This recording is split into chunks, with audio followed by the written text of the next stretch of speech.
Hello भाइयों, आज हम आप लोगों को पढ़ाए गए थे भूकंप के बारे में। किस बारे में? भूकंप के बारे में। तो भूकंप आने के कारण आपको बता रहे थे। भूकंप आने के कारण नंबर एक कारण है ज्वालामुखी। कौन सा कारण है? ज्वालामुखी। भूकंप आने का मुख्य कारण ज्वालामुखी। ज्वालामुखी भूकंप आने का मुख्य कारण इसलिए है क्योंकि भूकंप आने में इसका ये सबसे ज्यादा ज्वालामुखी के कारण ही भूकंप आता है। सबसे ज्यादा ज्वालामुखी के ही कारण भूकंप आता है। भूकंप के आने के कारण की बात करें तो भूकंप आने का एक मुख्य कारण होता है ज्वालामुखी का उद्भेदन। उद्भेदन का मतलब होता है विस्फोट। उद्भेदन को कहते हैं विस्फोट। ज्वालामुखी का उद्भेदन। ज्वालामुखी का उद्भेदन। ज्वालामुखी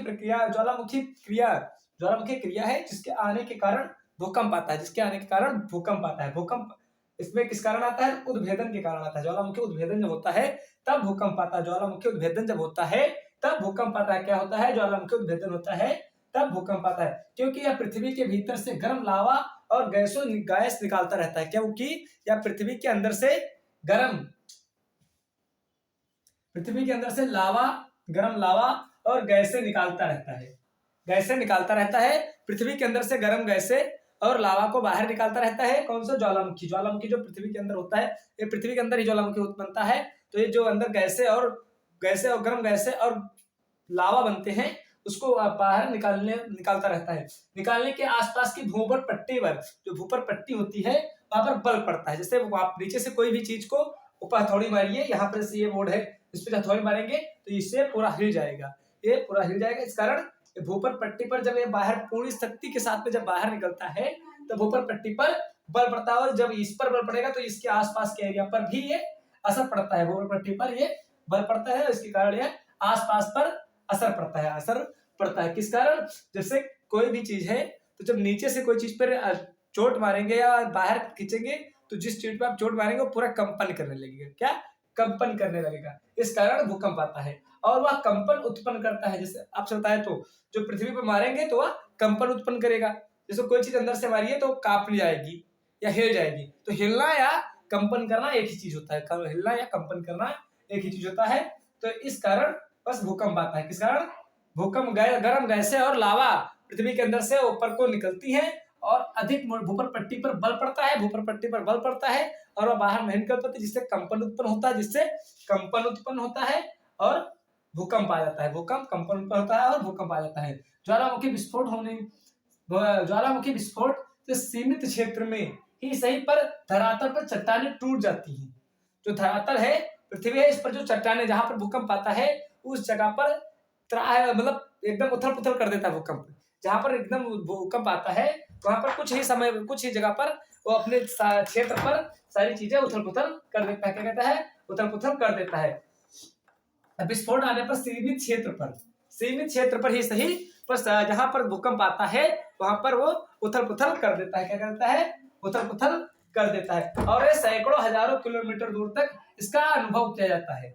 सैकड़ों हजारों किलोमीटर तक धरातल जो भूकंप आता है, इसका भूकंप एक ही जगह पर आएगा, परंतु उसका अनुभव सैकड़ों हजारों किलोमीटर तक उसका अनुभव किया जाता है। सैकड़ों हजारों किलोमीटर तक भूकंप का अनुभव किया जाता है। किस कारण अनुभव किया जाता है? क्योंकि जैसे कोई भी चीज है तो एक बुक हम आपको ले, जैसे मान लीजिए ये बुक है। इस बुक पे आप जैसे चट्टानों पर आप कुछ भी करेंगे तो इस पे अगर नीचे छोड़ देंगे तो ये पूरी बुक हिलेगी। जब पूरी बुक हिलेगी तो जैसे इसी प्रकार से हमारी पृथ्वी है, तो पृथ्वी के अंदर से जब कोई भी चीज चोट देगा तो पृथ्वी हिलने डुलने लगेगी। क्योंकि जैसे इस कोने पे चोट दिया आपने तो इस कोने का भाग अधिक हिला और इधर कम हिला। तो जहां पर आप, जाहिर सी बात है, जहां पर अधिक चोटें पड़ेंगी वहां पर भूकंप का असर अधिक पड़ेगा और वहां पर अधिक हानियां पहुंचेंगी। भूकंप आने से हानि होती है अधिकतर। भूकंप आने से हानि होती है, इसलिए जहां पर चोट पड़ेगी वहां पर, और उसका अनुभव हजारों किलोमीटर तक किया जाता है। सैकड़ों हजारों किलोमीटर तक भूकंप का अनुभव किया जाता है। कितने किलोमीटर तक? तो सैकड़ों हजारों किलोमीटर तक भूकंप का अनुभव किया जाता है। कितने किलोमीटर? सैकड़ों हजारों किलोमीटर तक भूकंप का अनुभव किया जाता है। ज्वालामुखी प्रदेशों में विस्फोट न होने पर भी भूकंप उत्पन्न किया होता है। जैसे कहीं कहीं पर भूकंप न आए, पृथ्वी न फटे और या भूकंप फिर भी भूकंप आता है, तो किस कारण भूकंप आता है? जिस कारण भूगर्भ में पिघले पदार्थ पूरी शक्ति से बाहर निकलने का प्रयास करते हैं। ऊपरी कड़ी चट्टाने द्वारा उन पिघले पदार्थों के मार्ग में अवरोधन का मतलब होता है रुकावट। बाधा उत्पन्न करना। अवरोधन का मतलब होता है बाधा उत्पन्न करना या रुकावट उत्पन्न करता है। क्या करता है? ज्वालामुखी विस्फोट न होने पर भी भूकंप आता है। विस्फोट न होने पर भी भूकंप आता है। तो किस कारण भूकंप आता है? तो भूकंप जो पृथ्वी के अंदर जो भूगर्भ है, तो भूगर्भ में पिघले हुए पदार्थ, जो इसके अंदर पदार्थ पाए जाते हैं, वो पिघले हुए पदार्थ पूरी शक्ति के साथ जब बाहर निकलने की प्रयास करते हैं, जब बाहर निकलने का प्रयास करते हैं, तो ऊपर की पट्टी है, पृथ्वी हमारी कोई हल्की तो है नहीं, कई परतों में बनी हुई है, तो ऊपर जब निकलने का प्रयास करते हैं, पूरी कड़ी चट्टानें जो पृथ्वी पर चट्टानें हैं मोटी मोटी और कड़ी पृथ्वी है, वहां पर नहीं निकल पाने के कारण या उनके मार्ग में जैसे निकलने का प्रयास तो अपने पूरी शक्ति से करती हैं, पर वो निकल नहीं पाती। वो अपनी पूरी शक्ति से वो बाहर निकलने का प्रयास करती है, पर वो बाहर नहीं निकल पाती। तो किस कारण बाहर नहीं निकल पाती? क्योंकि जो पृथ्वी हमारी है ये कई परतों में है, 1 परत, 2 परत, 3 परत, 4, कम से कम 4 परतों में हमारी पृथ्वी है। और यहाँ पर ये सब पदार्थ हैं, तो यहाँ से जब निकलने की कोशिश करेंगी तो यहाँ पर ये नहीं निकल पाती, इस कारण ये बाहर नहीं निकल पाती। लेकिन भूकंप का असर अनुभव किया जाता है। फिर भी भूकंप का असर, जैसा कोई चीज तेजी से, भाई बताया तो आपसे, जैसे मान लीजिए ये यहाँ से बाहर निकला है, इसे उठाकर फेंक दिया, तो यहाँ पर भूकंप तो तेजी आएगा। लेकिन जब यहाँ पर है, इसमें 2-3 बुक्के ले लिए साथ में, 2-3 बुक्के साथ में जब ले लिए, तो इसमें अब जोर से मारे तो इस पर असर कम पड़ेगा, लेकिन पड़ेगा असर। ये हिले डुलेंगी तभी भी, और भूकंप पृथ्वी का हिलना डुलना या कंपन करना ही भूकंप कहलाता है। पृथ्वी का हिलना डुलना और कंपन करना ही भूकंप कहलाता है। तो ज्वालामुखी भूकंप एक साधारण रूप से पहचान सकते हैं, क्योंकि पृथ्वी के जब पिघले हुए पदार्थ हैं, जो पृथ्वी के अंदर भूगर्भ में जो है पदार्थ हैं, वो पिघले हुए पदार्थ जब पूरी शक्ति के साथ में बाहर निकलने का प्रयास करते हैं, पर मोटी चट्टाने के कारण अवरोधन उत्पन्न होता है। इस कारण वो बाहर नहीं आ पाती और कंपन उत्पन्न कर देती है। कंपन उत्पन्न कर देती है।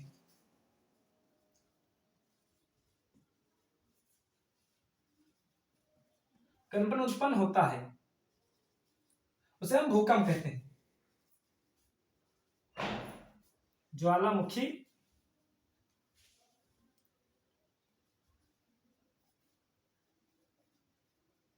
भूकंप कहते हैं।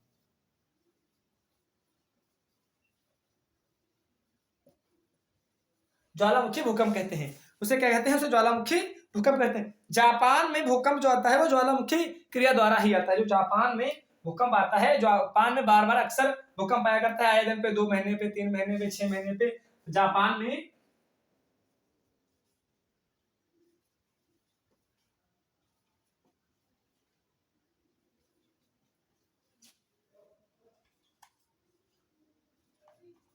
बार बार भूकंप आने का कारण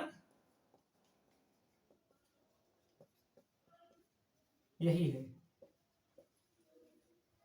पृथ्वी जो बार बार भूकंप पृथ्वी ज्वालामुखी क्रिया द्वारा भूकंप आता है जापान में अधिक बार। ज्वालामुखी